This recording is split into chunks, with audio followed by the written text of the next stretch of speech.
தர்மத்தின் வழி நடப்போம். எங்களுக்கு வேண்டியதை நாங்களே சம்பாதிப்போம். எங்க வம்சத்தை நாங்க வளர்த்து ஆளாக்கி மோட்சத்தை அடைவோம். நிறைய பேர் கல்யாணம் எதுக்கு பண்றோன்னே தெரியல. கல்யாணம் மோட்சத்திற்கு வழி. என்னத்துக்கு வழி? மோட்சத்திற்கு வழி. பிள்ளை பெறுவது மோட்சத்திற்கு வழி. திருமணம் செய்து கொள்வதற்கு தர்மத்தின் வழி. நாம தர்மத்தின் வழி நாங்க குடும்பத்தை நடத்தி பிள்ளைகளை பெற்று அவங்களுக்கு நல்வழிப்படுத்தி நாங்களும் போய் எம்பெருமானுடைய பாதத்தில் சென்று மோட்சத்தை அடைவோம். அப்படிங்கிறதுக்காக கல்யாணம்.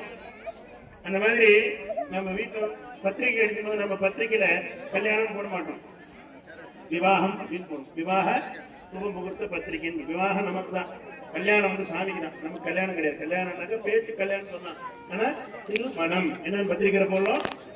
திருமணம். இரண்டு மனங்களும் சேர்ந்து ஒரு வழி நடப்பதற்கு பேரு திருமணம். இரண்டு மனங்கள் சேர்ந்து ஒரு வழி நடக்கணும். ரெண்டு வழி நடக்கக்கூடாது. தாவர வரைக்கும் ஒண்ணுதான் ரெண்டு பேருமே. அப்படி நமக்கு இருக்கிறது திருமணம் எதுக்குனாக்க வாழ்க்கையை ஒழுக்கமா நடத்துறதுக்கு. அவருக்கு திருமணம் எதுக்குனாக்க இந்த உலகத்தை ஒழுக்கமா நடத்தணும். நம்மளால நிக்க மாட்டோம். இந்த உலகத்தை காப்பாற்று ரட்சிக்கிறதுக்காக திருக்கல்யாணம். இந்த உலகத்திற்கு நன்மைதான் திருக்கல்யாணம். அப்ப வள்ளி தேவசேனா முருகப்பெருமான் எது கல்யாணம் பண்றாங்க? இந்த உலகத்துக்கு நன்மை செய்வதற்காக, இந்த உலகத்தில் இருக்கக்கூடிய ஜீவன்களை நம்மளை காப்பாற்றுறதுக்காக அவருக்கு கல்யாணம். அப்பேற்பட்ட திருக்கல்யாணத்திலே எள்ளு, சீரகம் மற்றும் வெள்ளம் இந்த வடிவமா இருக்கக்கூடிய ஒன்று நன்மை, இன்னொன்று தீமை. ரெண்டுமே இருக்கு. இரவும் இருக்கு, பகலும் இருக்கு. சூரியன் இருக்கும், சந்திரன் இருக்கு. அந்த மாதிரி நல்லது கெட்டது எல்லாம் சமமா இந்த உலகத்தில் நடந்துட்டு போகக்கூடிய பெருமானுக்கு இப்போ அந்த முகூர்த்த சூழ்நிலை என்று சொல்லக்கூடிய அந்த நிகழ்ச்சி.